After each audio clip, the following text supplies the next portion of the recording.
Cette semaine, dans C'est Cash, on vous parle de la TVA, la taxe sur la valeur ajoutée, l'impôt qui rapporte le plus aux caisses de l'État, autour de 200 milliards d'euros par an, la moitié des recettes fiscales brutes selon l'INSEE. Chaque fois que vous achetez quelque chose en France, de votre baguette de pain à une voiture ou un ticket de cinéma, vous la payez selon un taux qui diffère en fonction du produit ou du service.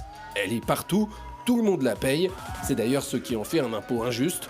Peu importe vos revenus, que vous soyez riche ou pauvre, elle est la même pour tous. Ce n'est donc pas un hasard si ça baisse, c'est l'un des points clés du grand débat. 28% des contributeurs sur la fiscalité la réclament, et surtout 12% veulent qu'elle soit supprimée sur les produits de première nécessité.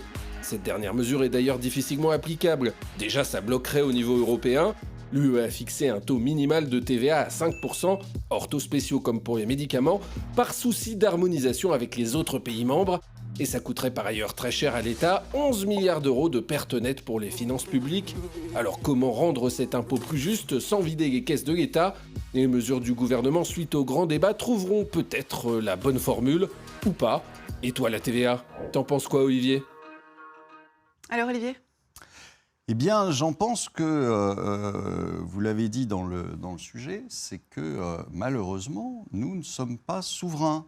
Il faudrait peut-être d'ailleurs que vous y pensiez au moment de voter dans un mois pour les européennes, mais nous ne sommes plus souverains, donc c'est l'Europe qui décide. Donc là, vous ne pouvez pas baisser tel ou tel impôt parce que vous allez rentrer dans un déficit budgétaire trop important qui va largement dépasser les 3%. C'est-à-dire que pour la TVA, on peut rien faire.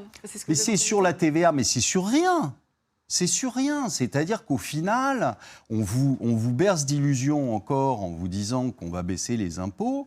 Ils ne baisseront pas, ils reprendront d'une main ce qui donne de l'autre. Selon les informations...